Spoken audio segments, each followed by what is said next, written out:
Prime, podcast for curious mind. Wajah 79 tahun Polri masih dilekati dengan kekerasan, kesewenangan, dan impunitas. Berbagai kasus pelanggaran yang melibatkan polisi terus bermunculan. Banyak pula yang berulang, misalnya tindakan represif ketika menangani unjuk rasa. Tak sedikit dari kasus-kasus tersebut dibiarkan tanpa diproses, apalagi dijatuhi sanksi.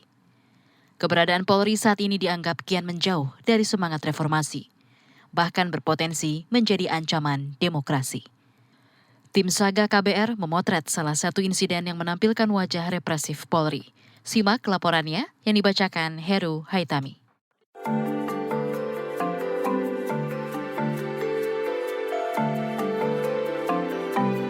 Saga, cerita tentang nama, peristiwa, dan fakta.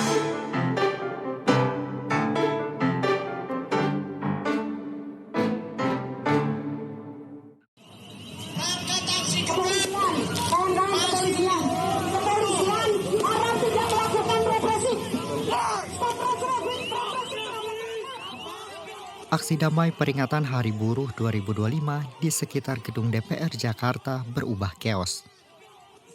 Jelang petang, aparat memaksa massa bubar. Orang-orang berlarian menghindari tembakan meriam air. Ada yang dikejar polisi hingga tersungkur. Suasana mencekam.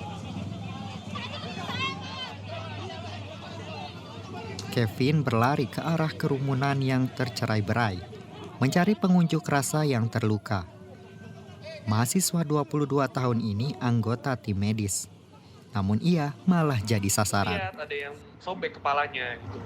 Cuman ketika mau menawarkan pertolongan medis, itu ya udah langsung galak banget tuh polisinya. Kayak, wah ini kamu siapa kamu? Ngapain kamu di sini? Terus dia marah-marah gitu, dia dorong-dorong. Sayanya jatuh. Segerombolan lelaki berbadan tegap datang mengepungnya. Mereka memukul dan menginjak-injak Kevin. Terus dorong jatuh. Terus ada itu omongan provokator itu provokator yang tadi itu langsung tangkap dipukuli, diinjak lehernya, dipiting lehernya, diinjak leher, dipiting, terus dijatuhkan, badannya jatuhkan.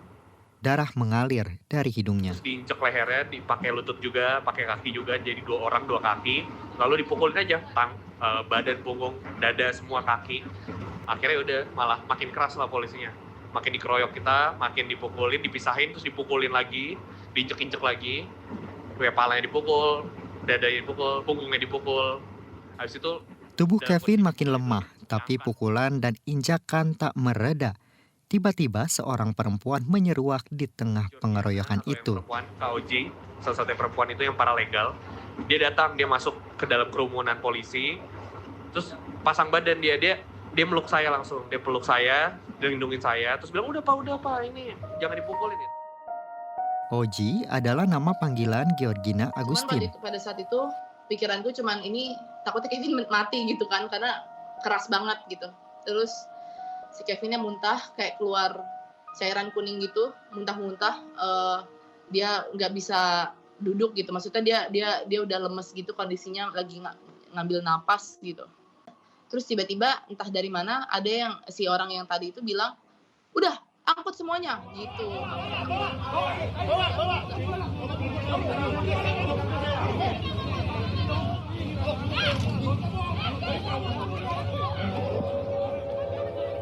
Kevin yang babak belur dibawa ke mobil polisi tanpa penjelasan, tanpa surat penangkapan. Dalam kondisi dipukul itu diangkat, terus dilempar ke dalam mobil tahanan. Kalau saya ya, kalau yang lain ya jalan kaki lah mereka. Itu yang pertama ya, pas penangkapan awalnya.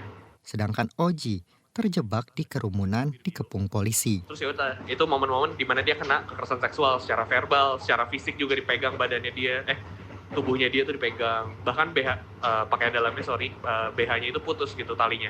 Saking kasarnya ditarik. Oji mengalami pelecehan seksual.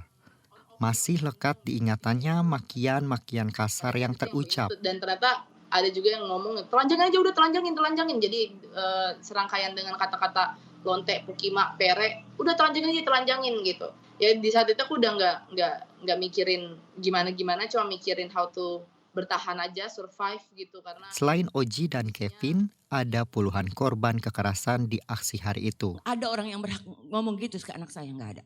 Ke anak siapapun. Dan saya memang benar-benar emosi, sampai hari ini saya emosi. Herlena, ibu Oji, geram anaknya dilecehkan. Ada bahasa-bahasa yang dia dikatain, mohon maaf yang tadi tulisannya, saya ngomong aja karena saya ibunya. Ya, anak saya dikatain lonte, hima. Lalu dibilang apa, telanjangin aja. Yang itu yang saya baru tahu belakangan dan saya lihat, ya ampun gimana rasanya saya sebagai ibu. Anak saya ajakin berjuang, bukan untuk dilecehkan seperti itu. Buat saya nggak bakal pernah terima. Nggak akan pernah terima. Bahasa telanjangin saja siapa itu orangnya. Akan saya cari. Nggak pantas. Ada orang yang berhak ngomong gitu ke anak saya, nggak ada. Ke anak siapapun. Tindakan tak pantas oleh mereka yang mengemban amanat sebagai aparat penegak hukum. Yang jadi logika saya adalah, apakah kalau orang yang dalam keadaan seperti Oji sekarang adalah laki-laki, ada bahasa telanjangin aja nggak? Ada bahasa telanjangin aja nggak? Itu, anak saya perempuan. Itu polisi punya anak perempuan nggak tuh nanti? Emang ada SOP polisi tuh nginjek pakai dengkul? Anak saya tuh ngejalanin undang-undang menyatakan ini dan dia bukan lagi demo, enggak. Polisi malah menetapkan Kevin, Oji, dan 12 orang lainnya sebagai tersangka. Mereka dituduh melawan perintah aparat. Mereka ditangkap, diperiksa maraton semalaman.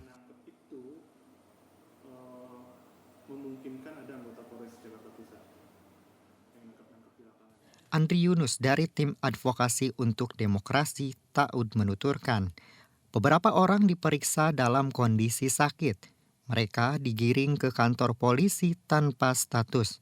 Sebagian diduga dipaksa membuat video pengakuan dan menandatangani surat pernyataan bersalah. Kalau saksi itu kan secara administrasi penyidikannya harus ada laporan polisi dulu, terus kemudian terduga pelakunya gitu ya. Itu harus clear lah dan harus ada pemanggilan surat. Nah, yang terjadi di ke-14 korban ini itu ditangkap langsung diserahkan ke kepolisian. Sekitar 6:30 ketika mereka... Banyak prosedur pemeriksaan yang mestinya baru dijalankan ketika kasus sudah masuk tahap penyidikan. Tidak sah, serta mekanisme pemeriksaan yang ilegal yang tidak diatur dalam KUHP. Ini kaitannya dengan adanya interogasi yang dituangkan dalam berita acara klarifikasi atau berita acara interogasi begitu ya, BAK, BAI gitu. Yang mana itu nggak ada di KUHP gitu, tapi itu dilakukan oleh pihak penyidik. Korban dipaksa tes urin dengan alasan ada dugaan penggunaan narkoba. Itu ada petugas yang khusus tim DVI itu nyamperin ke ruangan. Nah, yang pas ke ruangan itu dua hal, satu sidik jari, satu urin. Kalau yang urin itu untuk ngetes pakai narko atau enggak. Belakangan, tim kuasa hukum baru mengetahui polisi membuat laporan tipe A, laporan yang dibuat oleh polisi sendiri. Itu diduga dilakukan saat pemeriksaan tengah berlangsung. Itu kan aneh. Aneh dalam arti ada proses yang kemudian kita bilang sih itu disengaja dilewatin. Bagaimana ceritanya orang ditangkap tanggal 1 Mei sore, kemudian dilanjutkan pemeriksaan tanpa basis tuduhan pidananya apa, LP-nya nggak tahu, belakangan baru kemudian keluar LP-nya pada saat sebagian udah selesai. Tim kuasa hukum melaporkan polisi atas dugaan pelanggaran prosedur pemeriksaan ke Mabes Polri.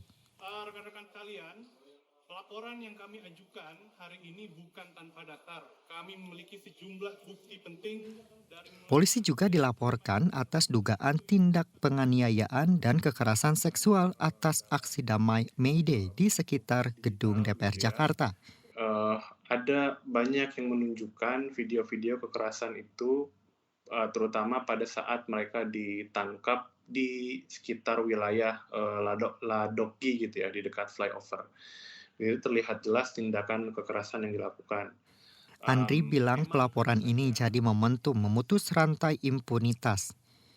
Di kasus-kasus sebelumnya, praktik kekerasan polisi jarang dilaporkan secara pidana karena sulitnya menjangkau korban. Nah, kalau kemudian tidak ada penghukuman dan pertanggungjawaban hukum pidana, artinya itu sama saja kita membiarkan para penjahat tetap berkeliaran tanpa dihukum dan berpotensi akan mengulangi perbuatan yang sama. Polisi yang jelas-jelas melanggar HAM harus dihukum.